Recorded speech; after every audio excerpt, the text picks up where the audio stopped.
I'm Sarah Miller, author of Caroline Little House Revisited, and you're watching Author's Voice.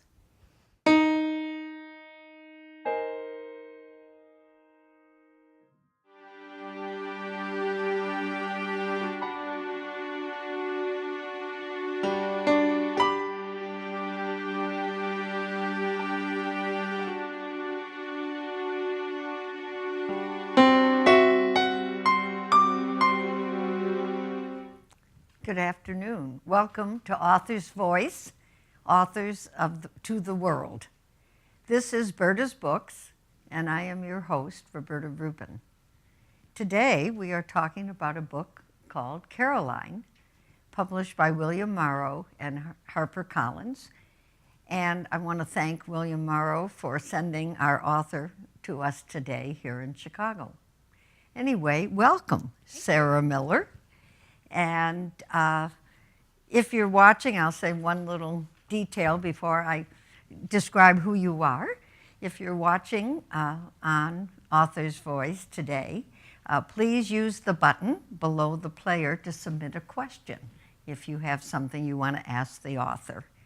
And more importantly, you can order a signed book, either today or if you're watching it for later on. Click the button below, and author will sign it right here in our studio for you. All right, those are the details of the program. Anyway, Sarah Miller, author of Caroline Little House Revisited, is an acclaimed author of several historical novels. Miss Spitfire, I love that name, Reaching Helen Keller, and The Lost Crown. She also has written a nonfiction book about Lizzie Borden, The Borden Murders, Lizzie Borden and the Trial of the Century. This is the 150th year of the birth of Laura Ingalls Wilder, the author of the beloved Little House books. The first book, Little House in the Big Woods, takes place on the edge of the big woods in Wisconsin. The second book, Little House on the Prairie, is about the Ingalls family, Ma and Pa, Mary and Laura, who cross the country from Wisconsin and head to Kansas for a new life on the prairie. This is 1870. Sarah Miller has given a fresh look at that book, Little House on the Prairie, through the eyes of Caroline. Her title, Ma Ingalls. In this novel, authorized by the Little House Heritage Trust, Sarah has given us the story of the beauty and the hardships and the joys of the frontier, told as an adult novel.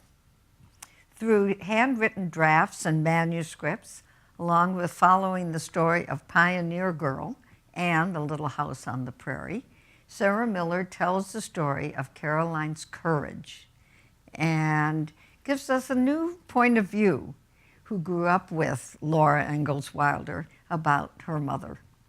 Caroline is pregnant through most of the journey. My, oh my, that really, that caused me such angst as they're crossing the creek and the wagon is leaving and she's standing there pregnant. But, and she's deprived of her support network in Wisconsin. And she has to help her husband, Pa, build a house all by themselves. So it is daunting, but she comes out as a hero, Caroline. And so I'd like to start to talk with you, Sarah, about how you made this happen. My first question, of course, is a logical one. Were you a devotee of the Little House on the Big Woods? I wasn't really. As a child? No, I mean, one Christmas there was a box of, it was the yellow paperback set was under the Christmas tree.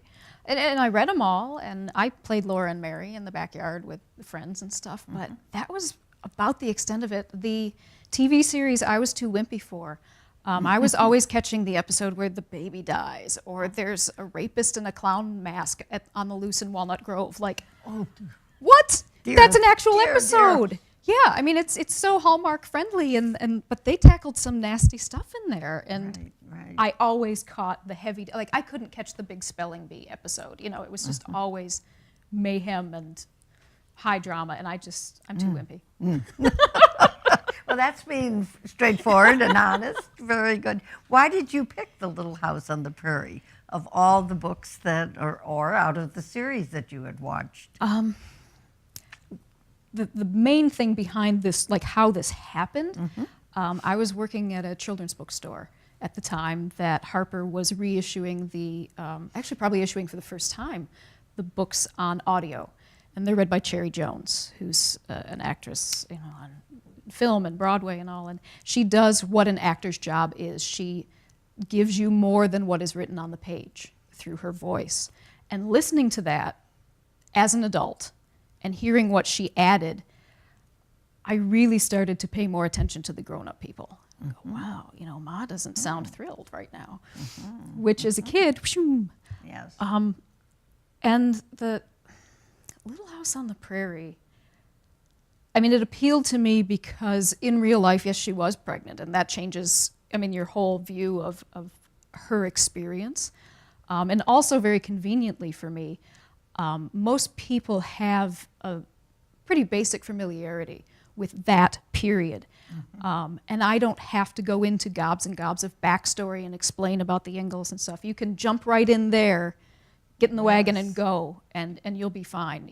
Even if you've never read the books or seen the TV show, you can just climb on board and you will be able to follow. And that's interesting because it is a self-contained episode in her vast story. Yeah. And how they got onto the wagon in Wisconsin. And Pa said, we're going to Indian Territory in Kansas. Woo. Yeah. And we're just going to go right to the edge of the country and then over. Right to the edge of the country. Yeah. And they go into Indian Territory. I don't know if I should ask this now, but it's on my mind. Why do you think they went beyond the limit into Indian Territory? Was that ever explained? It was likely that the land was expected to open up. There had been some controversy with the railroads and who was going to get first dibs, and apparently the settlers raised a ruckus and they prevailed, if I recall correctly. And so Charles Ingalls saw an opportunity to some degree. Now, there's a little side trip to Missouri that Laura glossed over and I glossed over because we know about this much about it. Caroline Fraser dug up a little, so now we know this much more about it. But I skipped that. Well, that's the interesting part of this book, is that you chose some of the very key, important episodes and description of the ride over. That was just, I as a reader. Well, in the original Little House book, it's like, I used to know the figures. It's like this much. And for me, say it was 30 pages, and I took over 100 to get there because that's how it really is. It sounds like fun, jump in the wagon. Pa's got his rifle and Jack's under the trotting along under the wagon. But if you're sitting in the front seat and not in the back, it's a whole nother game. You're responsible for everything. When you're in the back, everything's going to be fine. Right. Because you trust Ma and Pa, and we, outside of the wagon, we trust Laura Ingalls Wilder. We know everything will be okay in Little House. But if you're Pa and Ma, it's your job to make everybody feel that. Right, right. How do you do that? How do you do that? Yeah. Well, you made Pa a hero as well. Pa was the one that accepted the Indians and accepted the rural life and the difficulties of the wagon. And was there a lot of readjustment for you from the book, or? There was some, because Pa does have his flaws. He's a squatter. He's going to other people's land in the hopes that they will be thrown off of it, and that he can get it for $1.25 an acre. That's what he wants. So but he is sort of like the consummate frontiersman, with his axe and the beard and all of that, and is willing to just go and carve himself out a place in the land, which from one point of view we go, wow, that really kind of revs us up. But if you're already on the land, such as the Osage people were, they had to move over. And the Osage were actually, they would come to your cabin and collect rent because you were on their land. Right. They did, that was one thing they did, because they were starving. They were being pushed and crowded out by these squatters. So there was Right. tension there. That And we feel the tension Mm-hmm. when they came to the door. And Ma had the rifle nearby. Yeah. And Jack the dog was barking. Mm-hmm. And what? because everything she's brought up on is to fear Indians. Right. So you can argue, is she justified or not justified? Based on what she knows, what she believes, which is not accurate necessarily, she is kind of justified. Based on what we know of the whole situation, she's not justified at all. At all. But given the information that she had access to, her reaction is not surprising. And we have to remember, as you say, it's 1870, And 1860, Prejudice against 1870. Indians is the default. If you're not prejudiced against Indians in 1870, you are unusual.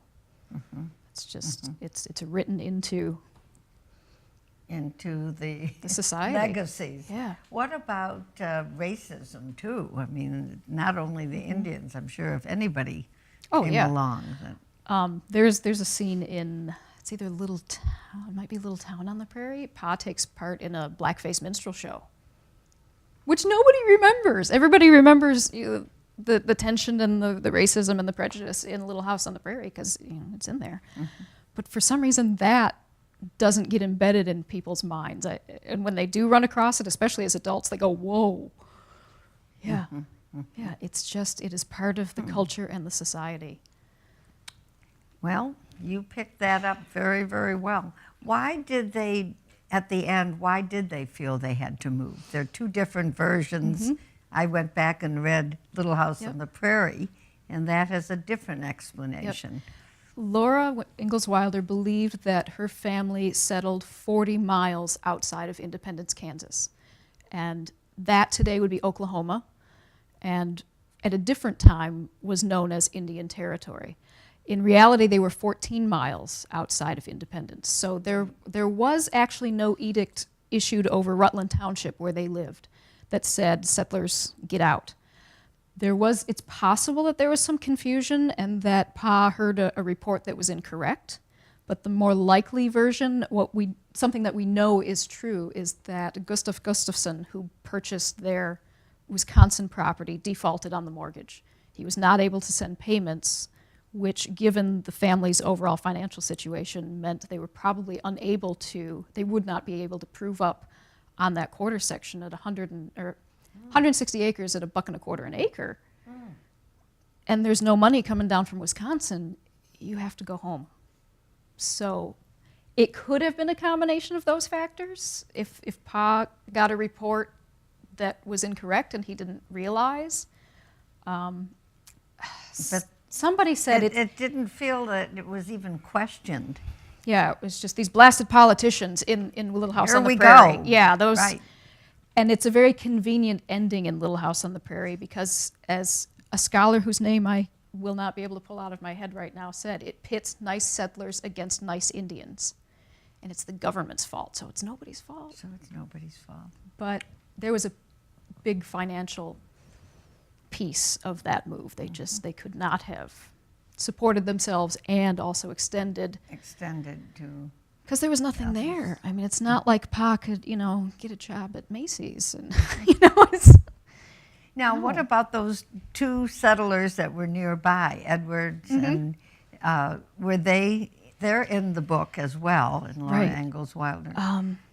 Did you change them around, or? I did not change Mr. Edwards because you can't have Little House without Mr. Without Edwards. Mr. Edwards. He has to, and he has to be a wildcat from Tennessee. He has to. There is a man on the census who lived nearby. I believe his last name was Edmund Mason, and people believe that he could be Mr. Edwards, but Mr. Mason was from England.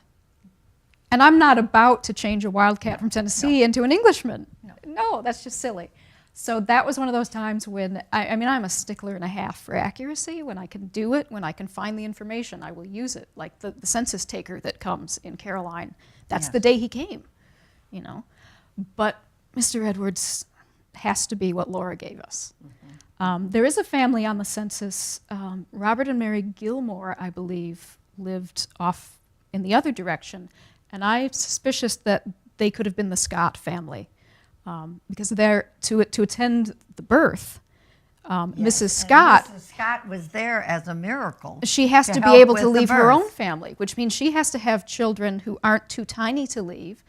And this family had a girl who was about 13. So she could have gotten the meals for her father and her brothers and minded the little ones. So she was my most likely suspect.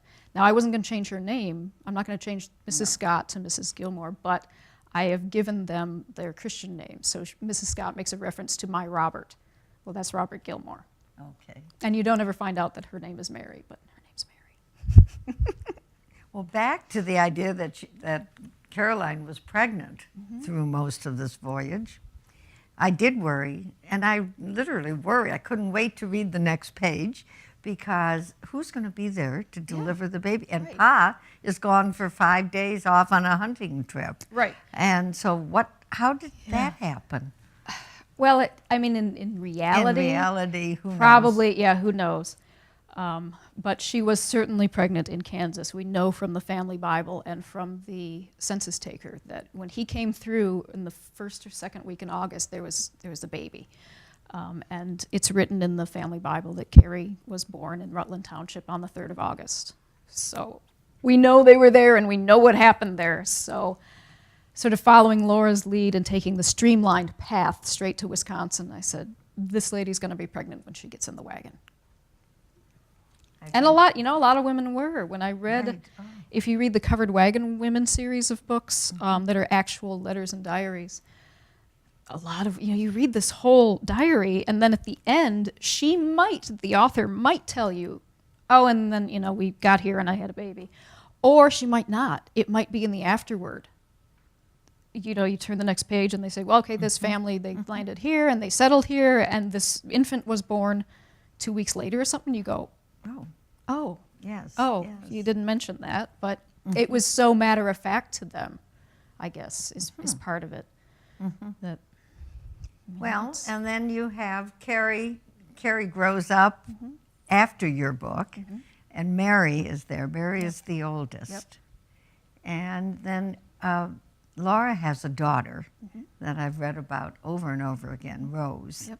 Did you use her at all in any of your research? Or? Rose's papers were useful, some of them, because that's, like, for example, that's where we get the manuscript for the first 4 years was found in Rose's papers. And there's always... I somehow I'm referring to it because I read that somewhere. I read all of Laura's manuscripts. Although they weren't directly relevant to this moment, you could pick up little things here and there. So it's like in By the Shores of Silver Lake, there are 2 handwritten drafts. And in one of those is where you finally find out Ma has gray eyes. It's not in the series. It's not in the published series. You hear about Pa's twinkling blue eyes all the time. Never Ma. So, to read all of those manuscripts, you could pick up these little bits and pieces that maybe didn't make it through the final filters to the final printed page. So for things like that, yeah, those archives and collections and stuff were How long useful. did it take you to research this book? You've It kinda written about happens- other women, I Yeah. see. But I don't ever stop. I mean, there's that, but the whole process took 6 or 7 years. I took a little time off to write a book about Lizzie Borden. But, just last month, a new book about Laura Ingalls Wilder, a new biography came out by Caroline Fraser, and it's super and giant. And I was like, I stayed up till midnight. I don't need, for official purposes, any more information about Laura Ingalls Wilder, but that's irrelevant. I just want it. Yeah, right, right.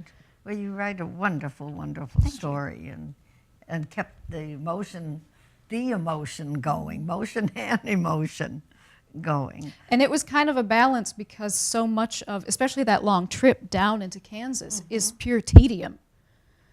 It's just day after day on the road. So how do you,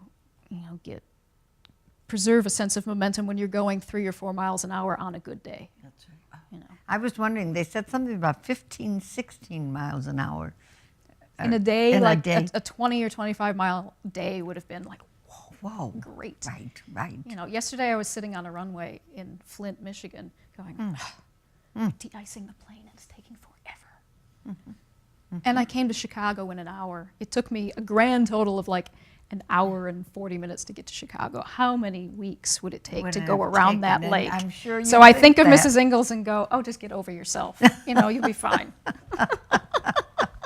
I love that. Well, I also felt that you stressed the love story of the two of them. And I Yes. don't remember that in Little House on It's the Prairie. very subtle in the Little House books. Right. There are little moments. But Yeah, there's in By the Shores of Silver Lake. There's kind of a kerfuffle with Pa is working for the railroad, and the railroad is being built. So these men who are working, there's a fuss about when the men think they should be paid and when they are going to be paid. And they're like banging on his door in the night, and he, because he's Pa, he makes everything fine. That's his job. And in the shanty afterwards, there's just a curtain separating Ma and Pa's side and the girls' side. And Laura says something about, she hears something, and she knew that Ma was sitting on Pa's knee. Like, okay, if she knows that, then it's happened before. They're having a chat, and Caroline is confessing that she was afraid, and Pa's soothing her and all this. But Laura knew then that Ma was sitting on Pa's knee, and you go, oh, well, that's affectionate. That's affectionate. That's sweet. And But that's, and then that very same minstrel show that I was going, oh, cripe, earlier, there's talk about, well, Ma doesn't believe that Pa was one of the darkies because there were no whiskers. And Laura says, well, what if he cut them off? And Ma gets so flustered. You're like, I think she liked his whiskers. He had actually just pasted them down into his collar. But all the way home on the streets of DeSmet, she's just, oh, what if he did cut off his whiskers? So it's in there, way down in there. But, and that was the generation, too. That was the time. They were, I don't know how much affection in all the pictures that we you would see. display. No yes. smiles, no, you would not show any affection. But they are married people who loved each other. That's right. And had a family, cared And about always, the family. We're very, very careful to compliment each other's work. And, Pa always is thankful, grateful for the clothing that his wife makes, the meals that she makes for him. The wagon covers. Yeah. The description of Yeah, that and I thought was very vivid. So used to seeing all that women's work as, sort of submissive, but it was valued in that household. So That's that nice. says something about the both of them. The two of them, and that's very attractive in the book, too. I see we have a question from the audience. And Tracy in Omaha asks, did you visit the locations where your book took place? Books take place. All Right. of them. I live in Michigan, so I started in Missouri, Kansas, up to Dakota, Minnesota, little bloop up to Wisconsin, and then down to Iowa for that forgotten year, and then home. And that was something like a 2,700-mile loop for me. I took 10 days and just drove it. Yeah. And drove it. Yep. Just went. I spent 2 nights in Kansas, so I had a full day on the prairie. I spent 2 nights in DeSmet, South Dakota, so I had a full day to see the town and also the homestead where they did prove up finally on a claim in South Dakota. And These are vast territories. This is not like the Northeast where you have everything No. combined. You have really long distances to travel. Well, although Missouri, where Laura lived and wrote the books, and Kansas are only about 3 hours apart, so that was cool. There's a big haul north to get to Dakota, and then they're given the geography of the West and the Midwest in general, they're fairly compact within that context across Highway 14 in Minnesota. If you're going to be in DeSmet and you live east, you might as well just see everything along the way because you'd be silly not to. It would just be ridiculous not to. So good. Yeah. I would think that you'd want to visit, and the home where the Heritage House is, or whatever. Describe that a little. Is it a museum? And there are 2. There's the museum in Missouri where Laura ended up. So a lot of possessions and things are there, and that's very nice to see. They've just put up a brand new museum that I've yet to see, but you can tour Laura's house, and she and her husband are both buried there. So that'd be a nice trip next summer. Oh, yeah. Or spring for Yeah, families there's to manuscripts take. on display and stuff like that. In South Dakota, you go up to DeSmet, and in town you can see the house that Charles Ingalls built, where he and Ma both lived to the end of their days on 3rd Street. And there's some artifacts there that are, authentic. Or, equally fun, you go out to the homestead, and they've set up, you can just play. I mean, you can twist hay, you can take a wagon ride out to the schoolhouse and have a little bitty lesson. There's wash tubs and washboards, and there's a shanty and a barn, and you can just play Laura all day long. It's super fun. Yeah. And then you go into town, and you're like, I'm walking on the boards that these people walk. Here's a picture of Ma that belonged to Carrie.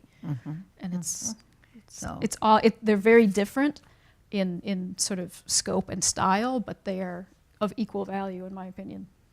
Well, if you can't make it to Missouri and you live in Chicago, you can see a display, and that's where I know you're headed next. I'm going tonight. But something that I'm very proud of here in Chicago, the American Writers Museum. And we have a new display, a traveling exhibit. I'm eager to see what they've got. And exactly, they have a few of her manuscripts. I think they have The Long Winters over there, and which they is have probably The on Long loan from Winter. Detroit. That's right, exactly. Oh, good, good. And in fact, you will be there this evening. I will, at 5:30, But I it's think. also worth a trip to go over to see what the museum is all Good. about That'll be and fun. writing. And Laura Ingalls Wilder was one of our treasures. Almost everyone. When I walked into the studio, someone said, "You're going to talk about Nellie Olson?" I went, "Oh, Nellie was not in, but she was in the TV series." And she was in the books later. She appears in Walnut Grove, Minnesota, which would have been, depending on if you count Farmer Boy or not, that would have been the 4th book that Laura Ingalls Wilder published.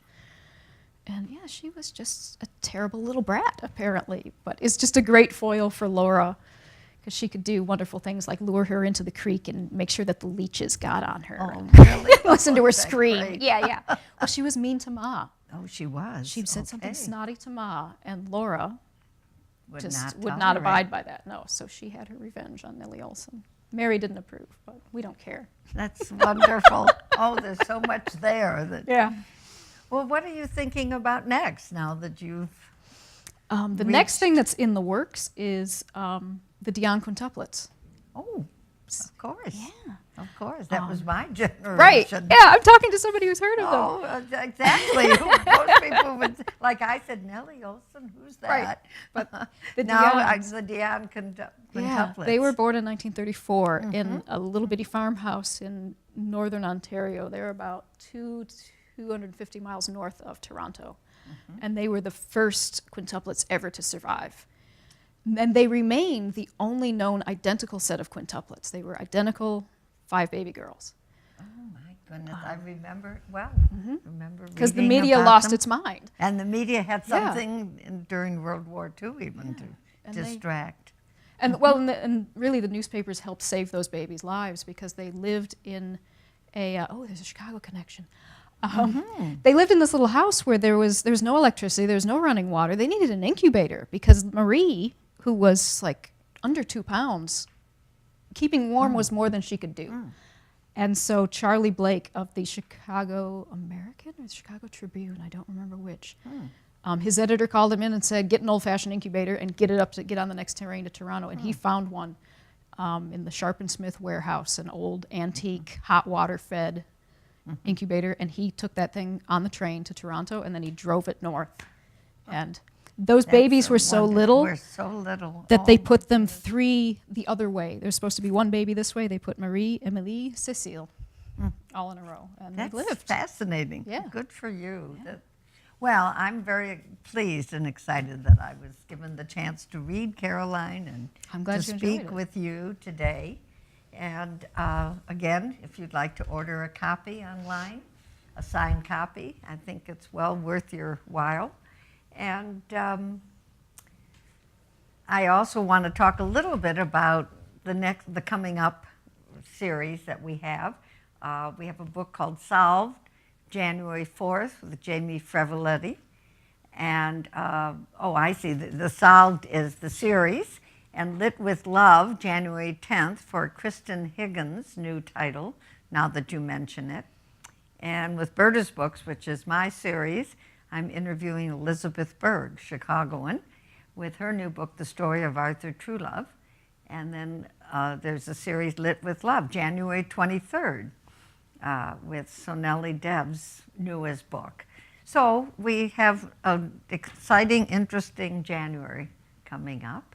And thank you for coming here in December. You're welcome.